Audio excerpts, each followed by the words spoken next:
Ako naman po. Kayo po. Kamusta diyan sa sa Abu Dhabi? Okay lang naman po. Sobrang init. Summer po kasi dito eh. Summer din ngayon sa amin dito pero hindi masyadong mainit. Nasaan po ba kayo? Sa Pilipinas? Sa Canada, sa Alberta. Sa Canada. Taga dyan po yung amo ko eh. Andyan po sila ngayon. Sa Canada. Nagbakasyon po sila. Nagbakasyon. Bakit hindi ka sumama? May aso po kasi kami at saka pusa. Talaga? So, ikaw yung iwan? Yung pong alaga ko ngayon, aso at pusa. Pati manok, no? Bakit ka sumama dito?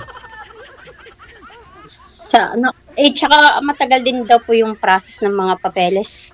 Tapos, ang laki din po ng gastos. Ilang taon ka na dyan? 12 years na po. Tagal na rin So, walang uwian? Umuwi po ako last 2023. Sinundo ko lang po yung anak ko. May anak po ako dito. May 3 po akong anak. That's good. So, nandyan sila lahat niya? Hindi po, yung panganay ko lang po, babae. So yung dalawa mong anak na iwan pa doon sa Pilipinas? Opo, na kay mama ko po. Ilang taon na yung pangalan nyo? Magto-24 na po. Kasi yung panganay ko 28 na yun. Ano pong work niyo dyan sa Canada? Dalawa yung work ko eh. Yung isa is machine operator, yung isa kitchen manager. Gusto ko nga pong magpunta dyan. Gawa malaki po ang sahuran dyan ng mga nani, ng mga katulong. Hindi ko lang alam tungkol sa nani kasi hindi ko lang alam kung magkano yung bigayan niya sa nani. Depende siguro sa province eh. Pero kasi per province different. Hindi po yung per hour po. Hindi po talaga yung per hour halos lahat majority per hour. Pero pag sa management ka nagtatrabaho, usually salary. Yung isa kong trabaho, salary ako sa kitchen manager. Pero sa machine operator per hour. Matagal na po kayo dyan?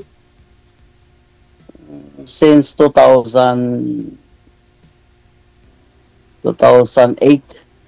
Paano po ninyo nagawang dalawang trabaho, sir? Ano po yun na 8 hours yung ginagawa ninyo? Yung sa kitchen manager ko, 8 hours. Pero yung doon sa machine operator ko, per hour yun eh. Pero minimum 8 hours din. Subalis naka 16 hours ka po isang araw. Kung minsan walang... Ang ginagawa ko, pag di off ako doon sa kabila, papasok ko sa kabila. So, para ma-coop up ko yung oras sa kabila. So, parang wala ka lang di off sa 7 days. Parang ganun. Parang straight ka lang. Pero dalawang trabaho. Parang. Pero sa kabila kasi, ngayon, iba na yung work ng nature ng trabaho ko eh. Yung sa per hour ko, 7 days on, 7 days off ako dun eh. So, pag 7 days ako doon, ngayon, nag-iba na, 12 hours ako doon, 7 days. Tapos, off ako ng 7 days. So, kaya magtatrabaho ako sa kabila ng 7 days. Ganon. So, saan parang... po kayo sa Canada? Saan po kayo banda sa... yung amo kasi sa malamig na lugar. Malapit lang sa akin. Yung Calgary po. Malapit. Mga 3 hours din. Pero under din siya sa Alberta. Kasi sa Edmonton ako eh. So, yung Edmonton, yun ang capital ng Alberta. Pero, pinakasikat niya na tourist spot is Calgary. Taga dyan yung amo ko. Nandun yung mga Banff, yung mga magagandang pinupunta nila doon lahat.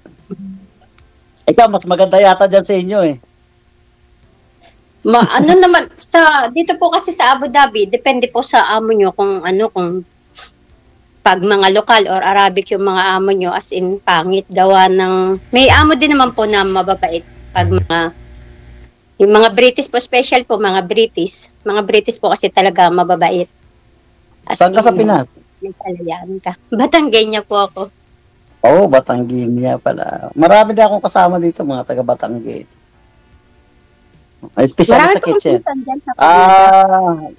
Sa kitchen ngayon marami. No, kukunti na lang ngayon. Dami ko dating mga tao sa kitchen na mga galing din Pilipinas ang iba. Pero ngayon mas marami galing India. Madali na po mag-apply papunta dyan, di po ba? As in talagang... Mas mahirap ngayon. Ang daming sa kitchen na ngayon, 3 yung tao kung umiiyak doon ngayon na baka hindi sila makapag-PR. Close ngayon ang application sa Canada. Ayun po dumadaan sa mga online. Ibig sabihin po, mga fake yon, yung mga dumadaan sa online na apply lang po, yung madali daw po makapunta dyan. Pwede ka kasi mag-apply doon sa www.cic.gc. Yun yung government application. Open man sa lahat yun eh. So pwede kang dumaan doon, pwede ka magpasa ng application, pwede ka gumawa ng mga doon. So pwede kang gumawa ng profile doon. Pero sa ngayon, sa pagkakaalam ko, ang open ngayon, parang high skilled siya. Pwede ka maka-file ngayon, pero high skilled, nasa managerial level siya. Ganon. Yung mga low skilled, semi-skilled ngayon, sarado eh. Kumbaga, kahit Lamia ngayon, yung LMIA, hindi siya masyado ngayon ina-approve kasi pag mataas yung labor, pag mataas yung labor, something, yung tawag doon, yung unemployment, so hindi siya nirelease ng LMIA. Pag above 6%, as far as I know, above 6% ang sa isang lugar, parang hindi siya binibigyan ng gano'n. Ay, ikaw naman magtanong. Tagkol sa trabaho ka ganun talaga. Nasa po pala ang asawa nyo? Ba't kayo naghiwalay pala? Yung first wife ko, mahaba yung kwento, pero passed away ng first wife ko. It was a kidney failure. Then pinatransplant ko dyan sa Pilipinas at that time. It was 2010 yata, 2010. So pero 1 year lang yung nakuha niya doon sa transplant, tapos na infection. Actually, papunta na sa sana dito pero na-infection siya. So, kaya hindi siya nakapunta. Sino po yung nag-donate? Namatay siya doon. Sino po ba yung nag-donate sir ng kidney? Binili ko rin sa pinsan niya. Hindi, it's not a donation din. Hindi compatible so, siguro? Binili ko sa pinsan. Ha? Hindi masyadong compatible siguro kaya na-infect o ano? May mga hemorrhage? Actually, compatible naman siya. Siguro yung sa akin lang pero siguro nakalimutan niya yung pag-inom ng anti-rejection kasi lifetime yun eh. Yung anti-rejection kasi ng kidney failure, dapat hindi mo siya ma-miss kasi yun ang magpapatibay ng, kasi bago ka i-transplant may matching naman sa minamatch mo na yun. So pag match siya, automatic pwede kang i-transplant. Pag hindi siya match, hindi ka pwede i-transplant. So siguro doon nagkaroon ng either baka mismanagement niya sa pagkain kasi sila lang doon eh. Nandito ako eh. O kung ano man ang ginawa niya na hindi niya na-manage masyado yung kidney niya kaya nagkaroon ng infection. So na-infection siya, akala ko kaya pang i-reverse na ipatransplant ulit pero hindi na siya naagapan eh. Nung pumunta na siya sa doktor, nung tinawagan ako ng doktor, tinabihan na kagad ng doktor na if you can make it to go home right now. So, actually, nung tumawag yung doktor ngayon sa akin, kinabukasan nag-flight ako, pero nasa aeroplano pa lang ako, nakatanggap na ako na passed away na siya. So, wala. So, that's life. So, Ito yung maganda. Pero yung dalawa naming anak, nandito sa akin dinala ko. Andyan na po pala kayo Pero lahat. yung anak kong babae, may asawa na rin, may anak na. Pero yung panganay kong lalaki, wala pa. Single pa rin siya. Ilang taon na po ba kayo? 51. Di man halata. 51. 51 years old. Puro trabaho lang. Wala kayong plano mag-for good sa Pinas? As in, dyan na lang kayo sa Canada? 3 years from now. 5 years. 3 years from now. 3 years. Actually, 55 yung gusto ko mag-for good sa Pilipinas eh. Nakamiss kasi ang Pilipinas eh. Iba yung Pilipinas kaysa dito. Siguro pag dito kayo pinanganak, okay lang na dito ka mag-for good. Pero kung pumunta ka dito na medyo may edad ka na, mga 20 plus ka na, or 30 or something, ma-differentiate mo yung pagkakaiba ng Pilipinas at saka dito eh. So, maano mo talaga, mamimiss mo yung Pilipinas. Iba talaga dyan sa Pilipinas. Pag stable ka lang sa Pilipinas, may konting pinagkukunan ka lang ng income, tapos stable ka lang. Mas good ang Pilipinas kaysa dito. Dito, although may trabaho ka araw-araw lahat na, pero very stressful siya. Walang enjoyment. Talagang just like work ka lang talaga. That's it. Go home, sleep, work, go home, sleep, work. Parang ganun lang. Life mo. Walang festa. Walang festa. Unlike dito sa Pilipinas, may festa, may ano-ano. May festa, may tong-its, may mahjong, may happenings, may lahat nandyan eh. Nagagawa lahat. Actually, lahat ng investment ko sa Pilipinas, hindi ako nag-invest dito. So, dyan lang ako nagpaano ng investment sa Pilipinas para at least pag umuwi, pag medyo ready na for retirement, di uwi. Pero, hindi na ako magpaabot sa retirement. Makukuha ko naman yun kahit wala ako dito eh. Pag umuwi na ako, for example, 55, umuwi ako sa Pilipinas, makukuha ko pa rin ng retirement plan po ko sa... Parang yung mga age 55 nyo po, makukuha na yun. No. 60 minimum. 60 ang minimum. 60 nga din po dito. 60 yung minimum. Pero yung old age mo, makukuha mo yung 65. Yung retirement na regular retirement, which is CPP, Canada Pension Plan, you can apply it 60, but may bawas siya eh. Parang 32% may bawas siya. Pero if you wait it for 65, wala siyang bawas. Just like kung ano yung makukuha mo yun. But if you waited up to 70, plus 42% siya. Pero kung umabot ka sa 70 years old, kung hindi. Kaya pala yung iba, nagtatrabaho pa rin kahit 60 plus na. May kilala po kasi ako dyan, sir, magsi-70 na, tuloy-tuloy ng trabaho niya kasi hindi nga po niya kinukuha kasi sayang, madagdagan pa daw. 42% ang dagdag niya pag nag-retire siya ng 70. Pag senior. Yun ang pagkakaiba. Yun ang pinagkaiba. Kaya parang matalino yung government eh. So, 60 retire ka, may bawas ka kasi early pa, sabi ng Canada siguro, malakas pa to eh. So, kaya yun. Pero pag nag-retire ka ng 65, stable ka, walang bawas, wala ganun. Kung ano yung retirement. Pero pag nag-retire ka ng 70, plus ka naman. Yung ganun na yun. Pero sabi niya, ilang taon na lang yan. Sabi niya, mawawala na rin yan. Kahit i-plus mo pa yan eh. Ikaw, ano pa? Bakit ka nagkahiwalay sa asawa mo? What's up? Yung asawa ko naman po mabait naman po siya. Kaso, medyo may pagkababaero din. So, kaya nga po. Baka aliw lang sa iba. Hindi, babaero po talaga. Tsaka may bisyo po talaga siya. Maraming maganda kasi sa Pilipinas eh. Tsaka, wala na po kami communication. 14 years na.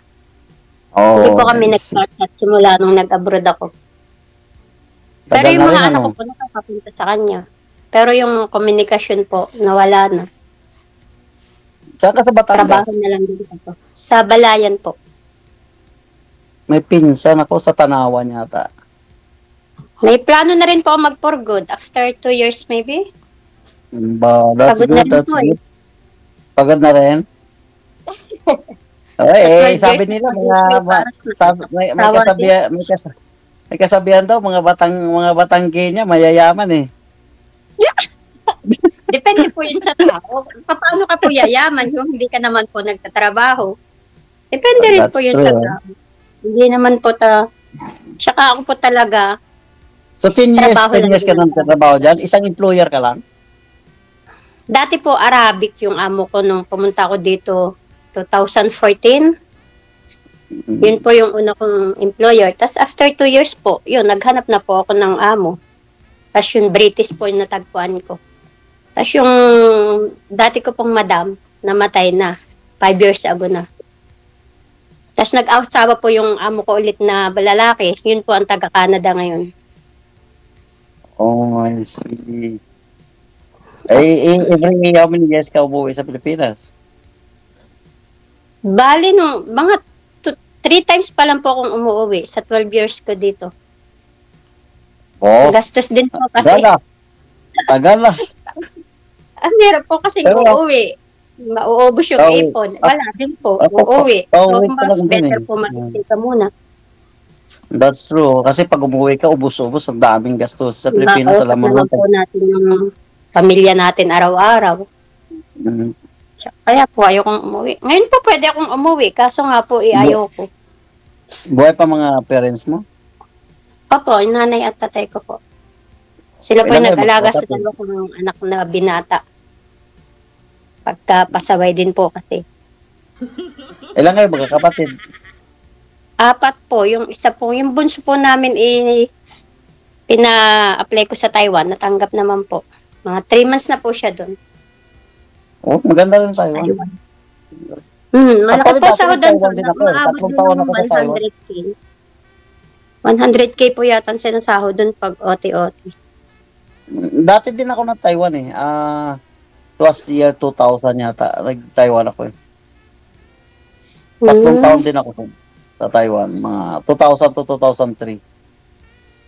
Hindi rin po pala kayo nag-stay ng Pinas. Puro abroad din kayo. Hindi, 2 abroad lang ako. Taiwan lang at saka Canada. Tapos nung 2003 nagtrabaho ako sa local government. And then 2008 yun, pumunta na ako dito. So, ganun lang. Ganun lang ka-simple ang buhay. Ganun talaga. Parang ang bilis lang bilis lang ng panahon, especially pag nasa abroad ka eh, di ba? Kaya po. Wala kang iniisip, kundi just like trabaho pagkatapos ganun. May apo na po kayo? Meron na 6 years old sa sa bunso kong babae. Sabi ko sa mga ko, uwi na ako ng Pilipinas. 3 years pa daw at nagsawa na ako dito sa Canada. Iba naman gusto pumunta dito. Sabi ko, ayaw ko na. Maganda po ang bansang yan. Maraming nangangarap na pumunta dyan. So, halos lahat ng pumunta dito gusto nila. Pero sabi ko, magkaiba na tayo. I'm done already here. Sabi ko, gusto ko lang ng Pilipinas. Mas maganda yung Pilipinas pag may business ka lang. Pag may business na po talaga. May business ka lang. Hindi po ang bala ko pag ako nag-for good na. Business na lang. Sa akin nga rin, nag-uumpisa ako ngayon doon. Nagpapatalim ako ng mga niyugan ngayon para at least sabi ko, pag umuwi, may makuhang buko. Saan niya po kayo sa Pinas? Iloilo. Iloilo. Iloilo, malapit Boracay para at least medyo yan, Iloilo. Ilonggo. Salita niyo po Ilocano. Yung No, marami Ilonggo. Ilocano dito. Ilonggo? Ilonggo, Bisaya. I know, it's not Bisaya. Ilonggo. Kasi sa Bisaya, pag sinabi mo kasing Bisaya, marami. Cebuano, Ilonggo, Waray. It's all in Visayas area, right? So kayo, Luzon kayo eh. So Tagalog kayo. At least sumama ka dito. Saan?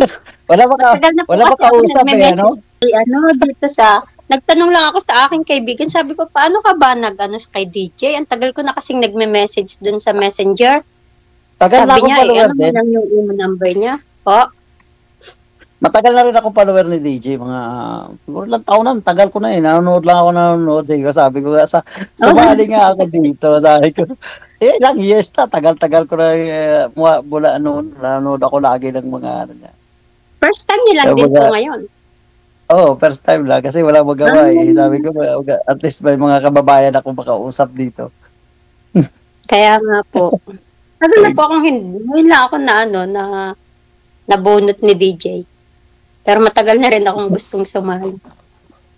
Wow, that's good. Parehas pala tayo, at least. Pareha tayong naghahanap ng makakausap.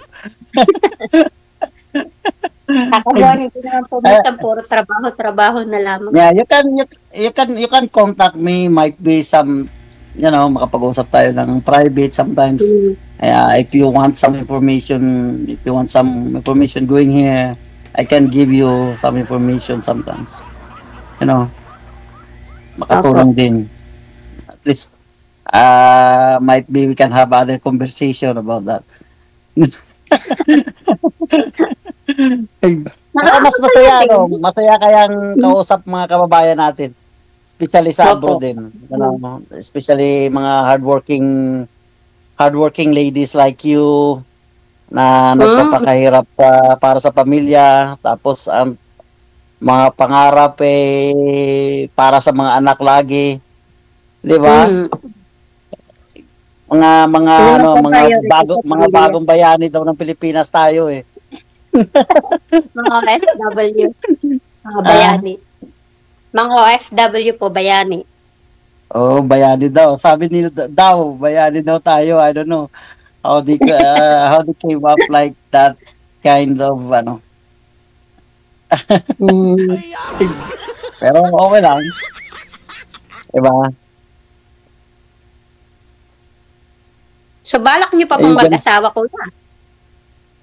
Naman, bata pa naman tayo, diba? Ikaw 40 plus pa na ako, 51 na. Naman, bakit hindi? Pag binigyan ng pagkakataon, diba? The right person. Sa pagtanda, di po ba? Diba? The right person, the right attitude, diba? Kasi importante kasi ang ugali.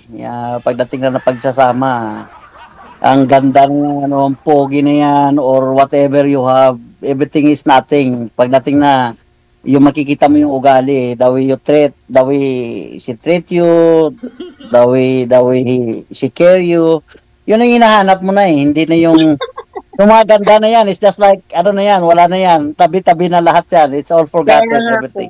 Maganda, mahalaga na lang yung kuya is ugali. Hindi na yung mga... yun yung talaga pinaka-important. So, umpisa lang naman yung mga attraction na yan, mga... maganda. Pag may edad ka na, pag may edad na tayo, iba na no? Pag may edad na tayo, iba na, nasa sa ugali na Tama kayo, kuya. Ugali na mahalaga ngayon. Pag may edad ka na talaga, iba na. Pag bata ka pa, more in attraction ka more in physical appearance. Yun ang hanap mo. But if you are getting older, you're getting different type of person. Di ba? Companionship yung hinahanap mo. Good companionship. Ano yan? Manonosebleed ako sa English niya, kuya. Hindi naman. Nami-mix lang ko minsan. Kasi, siyempre, araw-araw ka rin araw-araw din yung conversation sa mga puti, sa mga ibang lahi. Palagi dyan mga English, di ba? Lahat halos. Kasi especially sa kitchen.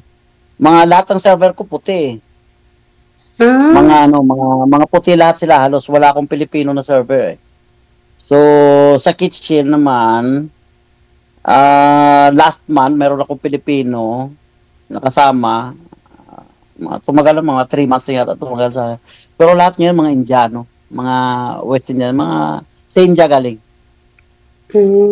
Mga Indian naman di masyado marunong mag-English, ano po? English nila marunong naman sila mag-English, pero yung intonation nila iba. Parang iba. I mean, direct to the point pag nagsalita. Kagaya ng mga Canadians lang talaga English nila. Mga Canadian kasi iba naman sila eh. I mean, iba naman yung tono nila, iba rin sila magsalita kaysa sa Amerika. May parang Batanggenyo din sila. Parang Batanggenyo din sila kasi may he din sila eh.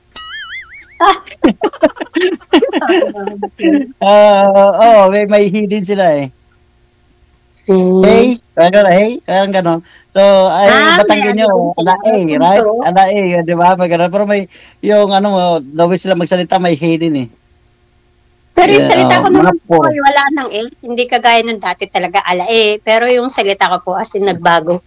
Sa katagalan na dito siguro sa Abu Dhabi. Wala na yung wala na, talagang tunay na Tagalog, Tagalog na. Wala nang punto. Yung lang yun. Ikaw, may bala ka pa mag-asawa uli?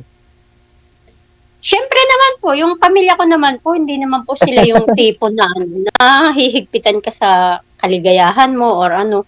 Gusto lang din po nila akong may makasama sa pagtanda. Yun. Siyempre po, mga anak ko naman magsisipag-asawa yan. Hindi naman po. Ikaw na din may iwan, di ba? Gusto okay na po yung pag-uwi ko. Kaya nga po ako naghahanap dahil nagbabalak na nga po ako mag-for good. Pwede naman po yun. Talaga. Reading ka namang parang reading ka namang cuts ng Hindi naman po.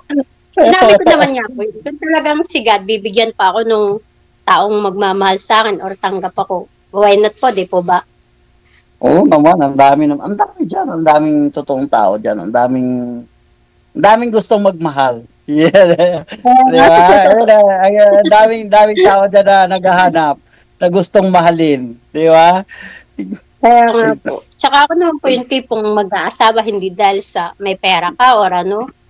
Hindi po. Ang kailangan ko lang po talaga as in yung ugali mo, yung mamahalin ka. Hindi ko naman po sinabi na may pera ako. Yan lang naman talaga. Yun naman talaga pinaka-importante, di ba? Yung mamahalin ka, tsaka yung aalagaan ka, di ba? Opo. Tsaka hindi lasingko dapat. Tsaka hindi babaero. Ay, Diyos ko. Nakakatakot po kasi pag babaero. Magmamahal ka lang ulit, tas babaero na naman. Kasi usually it comes all together eh. Hindi naman lahat, pero kadalasan pag lasinggo, may kasamang babae. Kadalasan pag lasinggo, babaero din eh. I mean, not all, but majority. Diba? Pag lagi kang lasing, of course, yung direction ng utak mo, di iba din. Diba? Madali ka rin matukso pag lagi kang lasing eh. Pag nakakita ka ng maganda babae, lagi ka lasing, siyempre, iba. Tsaka hindi adik. Yan ang mahirap. Sabi nga po, mas magaling pa yung matakaw kaysa sa mga babaero. Ganun ba? Pero at least wala ka namang experience na ganun. Babaero lang. Hindi, may pagkaugali din po kasi yung minsan na mga ibang pinagbabawal na gamot, ganun. Kaya wala pong mangyari sa buhay namin. 13 years po. Bago kami naghiwalay. Kasi nung lumipad ako, nung nag-abroad ako, wala na kaming komunikasyon. Ilang taon ka nag-asawa? 20 po. Wow. So young eh. 20, 40 po ngayon. Anak ko 20 pa na yung panganay. So, yeah, talagang batang-bata ka pa nung nag-asawa. Tsaka siguro nag-graduate Kaya-graduate Ano mo po? lang ano. Pagka-graduate ko pa lang po ng fourth year, nag-alis na ako sa bahay namin. As in, hindi na ako pinabayaan ng pamilya ko. As hindi na ako nag-college. After 2 years, Trabaho nag-asawa ka lang. na kagad. Hindi, mga 20 years po. Tapos, nung 20 years old ako, nag-asawa ko. Tapos, pagka-graduate ko nga po, umalis na ako sa bahay namin. Nagtrabaho na ako para sa sarili ko. Anong kinuha mong kurso? Hindi pa ako nag-college dahil wala pa akong hilig sa pag-aaral. I see. So, sa pagka-graduate mo ng high school, nagtrabaho ka na kagad sa Manila. Nagpabiti na po ako. Nagpatanda So, ako, anong first job mo? nag-peke ako ng requirements para lang makapag-apply. Oh, I see. Talagang ganun, ano. Ganun talaga ang buhay, ano. Para ma-survive lang, ano. Pinalad naman po akong makapag-abroad yun. Hanggang ngayon, nandito pa. I see. So, nung nag-abroad ka, automatic diretso na dyan? Po? I mean, diretso na sa nani, dyan, diretso na kagad. Pagdating mo po kasi dito, lalo pa po mga sa agency kayo manggagaling, hindi po kayo pwedeng mamili ng amo kung ano po yung amo binigay sa inyo nung nasa Pinas kayo. Yun po yung magiging amo nyo. O ganun ba yun? Pag sa Saudi? Sa Saudi, ganun din po. Parehas lang po yung rules dito sa Abu Dhabi, Kuwait, Riyadh. Parehas lang po. Ang kaibahan unang alis ng Abu Dhabi, no choice. Unang alis mo, no choice. no choice po. Kahit bugbugin ka or ano. Noon kasi hindi pa masyado mahigpit ang Abu Dhabi. Ang Pilipinas kasi dati hindi sila masyado mahigpit. As in, pumapayag lang sila kung ano yung gusto ng Abu Dhabi. Pero ngayon po may rules na. As in, pag first timer kayo, ang sahod nyo po is mahigit 20. Pero talaga po, nagsimula ako sa 10,000 lang. Ay, hirap din, ano? Sobra po. 10,000 pesos lang ang sahod. 10,000 pesos. Pero at least ngayon, tumaas na yung sahod dyan, ha? Umaabot naman po ng 70. Mataas na kayo dyan ngayon, eh. Plus, at least, free lodging pa, di ba? Free food and lodging. Free food, free sarili naman kayong kwarto. At least maganda na yun. Mas maganda na dyan kaysa sa ibang bansa ka. Dito nga, pag hindi ka hardworking, hindi ka pa nga mapag-ipon dito, eh. Kasi ang tax, ang bahay, ang sasakyan. I mean, it's like parang Pilipinas ka talaga na nagbabayad ka ng bahay mo. Kung nasa sa Manila ka, nagbabayad ka ng bahay mo, yung tax mo, yung utilities mo, lahat-lahat. Kung mag-one job ka lang talaga, tapos basic lang yung salary mo, wala kang maiipon. Just like, ano ka lang talaga, baga, halos yung trabaho mo, kasya lang pambayad sa lahat. Sir, mahal nga po ang tax dyan. Isagad ang ulo, sir. Kaya ano, sir? Wala ho. Ulo lang, buhok lang kita anon. Wala na ulo mo. Oh, sorry, boss.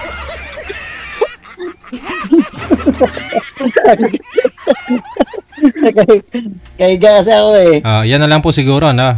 Tuloy-tuloy lang ang usapan. Maraming salamat. Sige po, salamat po, bye-bye. sir. Salamat po.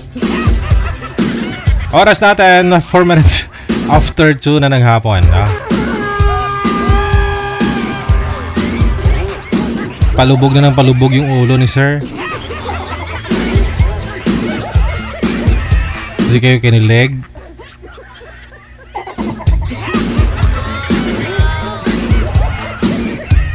Umihi ka na lang, kikiligin ka po niyan.